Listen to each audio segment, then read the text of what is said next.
এই স্বাস্থ্যত যেনেকৈ আয়ুষ্মান কাৰ্ড আছে, আয়ুষ্মান কাৰ্ডত 5 লাখ টকাৰ এটা কি দিয়া আছে।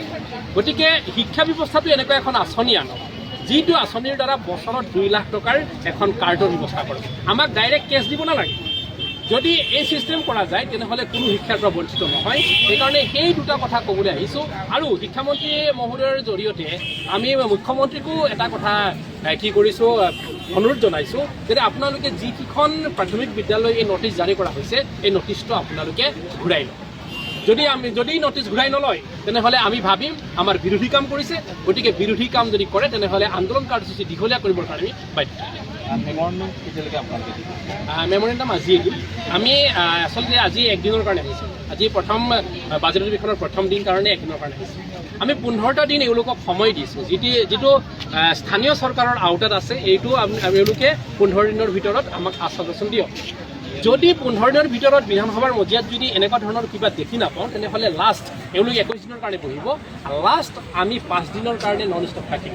তথাপিতো আমি এটা অপেক্ষাত থাকিম যে 15 আগষ্টৰ স্বাধীনতা দিৱসৰ দিনাখন মানুহৰ যিটো অন্তৰৰ কথাবিলাক এগুলি ক'ব বুলি আমি আশাত থাকিম। যদি 15 আগষ্টৰ দিনাখন যদি সেই যিটো আশাটো আমি নেৰেখোঁ, সেই ৰেঙনি যদি নেৰেখোঁ, তেনেহ'লে অনাগত দিনৰ কাৰণে আমি ইয়াৰ কাৰণে এক্সট্ৰা আন্দোলন কৰিম।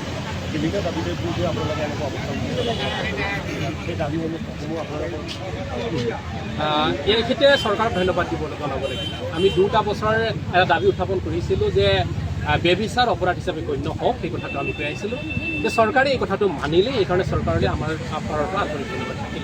কাৰণ বেবিচাৰ অপৰাধ হিচাপে গণ্য কৰাৰ পিছত বহুত পৰিয়ালত জোৰা লাগিছে আৰু বহুত পৰিয়াল বাচিল। নহ'লে অসমীয়া সমাজ সংস্কৃতি সভ্যতা খতম হৈ গ'লহেঁতেন। কাৰণ গোপনীয়তালৈ হাত পাই গৈছিল। গতিকে তাত আমি ধন্যবাদ জনাইছোঁ। তেনেকৈ সমান্তৰালকৈ প্ৰত্যেক মাহে নাগৰিকক যিখিনি ভাত্তা দিব লাগে, টকা দিব লাগে, এইখিনিত মহিলালৈ পাইছে, অৰুণোদয় স্কিমটো পাইছে। গতিকে ইয়াত আমি সংযোজন কৰিছোঁ, এগৰাকীও মহিলা বাচি থাকিব নালাগিব।